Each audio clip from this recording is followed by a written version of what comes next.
ನಾನು ಈ product use ಮಾಡ್ತಾ 2.5 ವರ್ಷ ಆಯಿತು.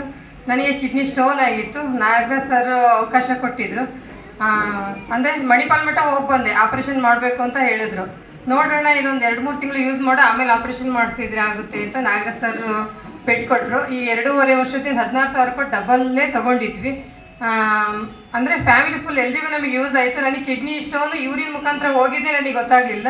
ಬಟ್ ನನಗೆ ರಿಸಲ್ಟು ತುಂಬ ಚೆನ್ನಾಗಿ ಬಂತು. ನೆಕ್ಸ್ಟ್ ನನಗೆ ನನ್ನ ಮಗ 7 ತಿಂಗಳಿಗೆ 7 ಮಂತ್ಸ್ 7 ತಿಂಗಳಿಗೆ ಹುಟ್ಟಿದ.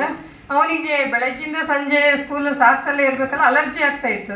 ಬಟ್ ಬೆಡ್ ಮಲ್ಕೊಳ್ಳೋದ್ರಿಂದ ನೀರು ಯೂಸ್ ಮಾಡೋದ್ರಿಂದ ನನ್ನ ಮಗನಿಗೆ ರಿಸಲ್ಟ್ ಬಂತು. ಮತ್ತು ನಮ್ಮ ಮನೇಲಿ ಜಾಯಿಂಟ್ ನೋವು ಇತ್ತು. ಬಟ್ ಇಡೀ ಫ್ಯಾಮಿಲಿಗೆ ನಮಗೆ ರಿಸಲ್ಟ್ ಬಂತು. ಬಟ್ ನಾವು ಹೇಳೋದೇನು, ಫಸ್ಟ್ ನಾವು ಯೂಸ್ ಮಾಡಿ ಬೇರೆಯವ್ರಿಗೆ ಶೇರ್ ಮಾಡಿರಿ.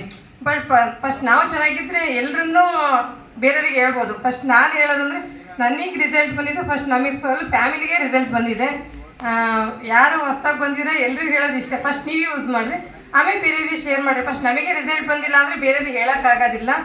ಏಕೆಂದರೆ ನನಗೆ ರಿಸಲ್ಟ್ ಬಂದಿದ್ದು ನಾನು ಹೇಳಿದೆ. ಬಂದವರಿಗೆಲ್ರಿಗೂ ವೆಲ್ಕಮ್ ಮಾಡ್ತಾ ಇದ್ದೀವಿ. ಬಟ್ ನಾವು 2.5 ವರ್ಷದಿಂದ ಯೂಸ್ ಮಾಡ್ತಾಯಿದ್ದೀವಿ. ನನ್ನ ಮಗ ಡಿಗ್ರಿ ಓದ್ತಾನೆ, ಇದು ಪಾರ್ಟ್ ಟೈಮಲ್ಲಿ ಈ ವರ್ಕ್ ಮಾಡಿ ಚೈನ್ ಉಂಗುರ ಮಾಡಿಸ್ಕೊಂಡಿದ್ದಾನೆ. ಬಟ್ ಸುಮ್ಮನೆ ಕಾಲೇಜಿಗೆ ಹೋಗ್ತಾನೆ.